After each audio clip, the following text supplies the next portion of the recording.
Hi, I'm Anthony. I'm Chris. Yes! And I just lost to a Dusclops and a level 1 Smeargle. Awesome.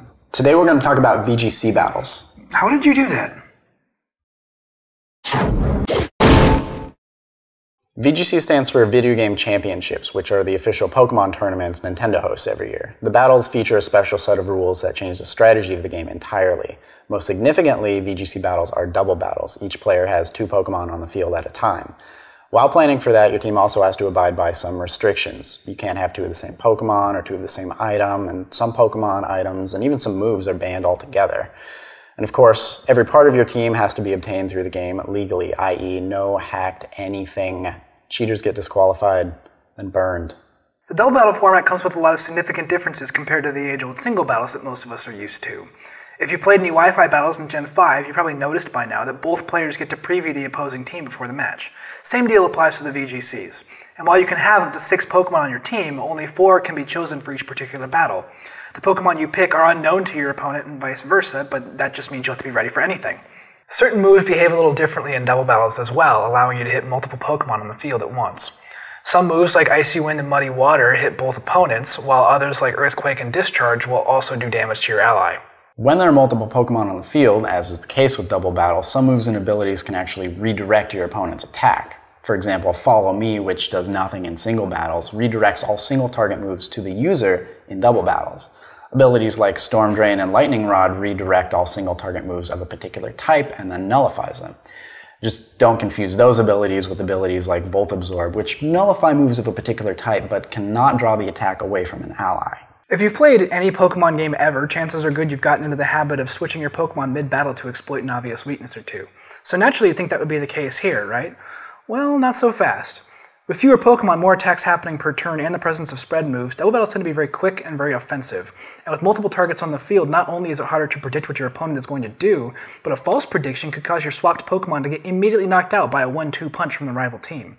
It's not all bad, though. For the same reason that makes switching such a risky proposition, the entry hazards that are ubiquitous in competitive singles are completely unused here. That's right, no Stealth Rock, no Toxic Spikes, nothing. Disciples of Smogon, welcome to the Promised Land. Because so much happens in a single turn of a double battle, the move Protect is often used as a safe alternative to switching. It prevents the damage and effects of any attack aimed against the Pokemon that uses it. It even protects against the spread moves your partner uses. Want to Earthquake your opponent's team and not hit your ally in the process? Use Protect. Want to wait out a Trick Room? Use Protect. Worried that a priority move is going to take out your sweeper before you get a chance to strike back? Use Protect. Seriously, I could do this all day. Since fewer turns are wasted on switches, and since you have 2 Pokemon attacking per turn, you can get a lot of mileage out of moves that manipulate speed and attack order. Tailwind, for example, doubles the speed stat of every Pokemon on your team for a few turns. Under Tailwind, Latios, one of the fastest Pokemon in the metagame, can be outsped by a Pidgey. Yeah. Trick Room, on the other hand, reverses the speed order on the entire field for 5 turns, allowing Pokemon with the slowest speed stat to attack first. Under Trick Room, your Slowbro becomes the Fast Bro.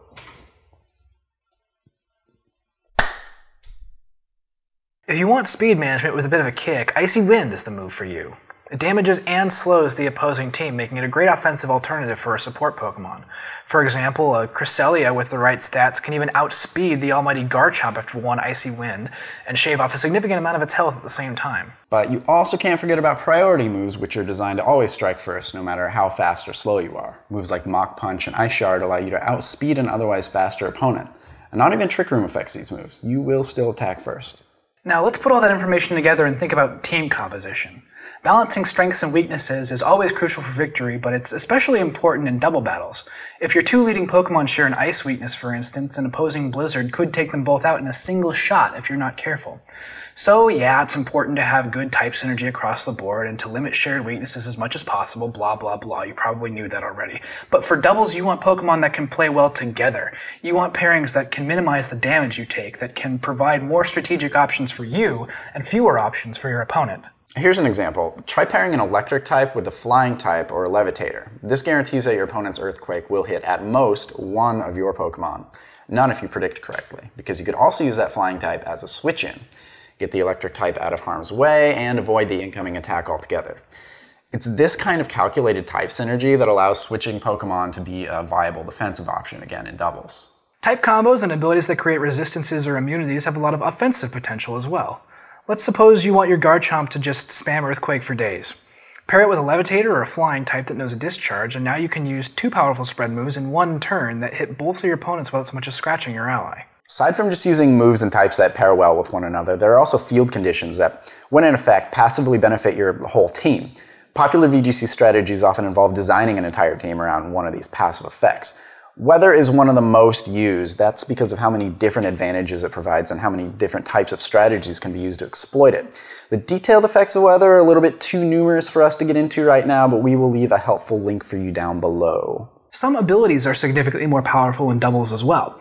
For example, every time a Pokemon with Intimidate enters the battle, both opposing Pokemon have their attack stat reduced rather than just one. And since the effect stacks, a notable strategy these days is to have 2 Intimidators brought out at once to immediately put the enemy team at a disadvantage. Pokemon like Hitmontop and Therian Landorus are popular for this, so if you see these Pokemon in the team preview, don't lead with your physical attackers. Unless, you want them to hit like a box of Jigglypuffs. Or you could counter their devious ability abusing strategy with one of your own. The ability Defiant raises a Pokemon's attack twice every time any of its stats get lowered. So, lead with your Defiant Braviary and make a brave bird out of that bag of feathers. Double Intimidate, bam, double attack boost. Take that, Hitmon jerk. Yeah, okay, so all these neat abilities and strategies are all well and good. But guys, I hear you saying, some of this stuff works for single battles too. Yeah, well, what if I told you can exploit certain abilities in doubles by attacking your own Pokemon? Yeah, that's right, you can hit yourself to get an advantage. Did that just blow your mind? Well, what are some examples?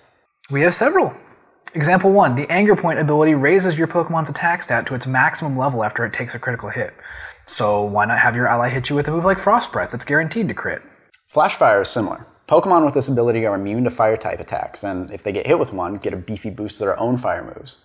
You could direct a Will-O-Wisp at your own Heatran, and then watch him bake everything with a boosted Heat Wave.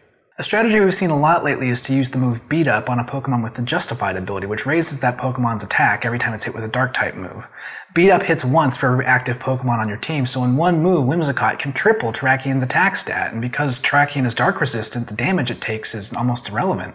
One more example, and you'll see this one a lot, is to have a Pokemon that knows Surf paired with a Pokemon that has an ability like Water Absorb or Storm Drain. Surf hits everyone on the field, but your water-absorbing ally will both avoid damage and benefit from being hit with the attack. You could even take this to an extreme by having both Pokemon on your side of the field have a spread move and the appropriate absorption ability. Now, all this information is just scratching the surface of the competitive scene. Most people tend to underestimate the amount of complexity the Pokemon games have, and the VGC formats only add to that complexity. But we'll be here with more videos to help you out, so be sure to like us and subscribe. And leave a comment. What do you want to see from us next? Have any additional tips for the newbies? Have a favorite VGC strategy? Let us know and we'll get back to you. What's your favorite strategy, Anthony? I am a fan of teams that counter weather. How about you? Trick Room, Belly Drum, Psych Up.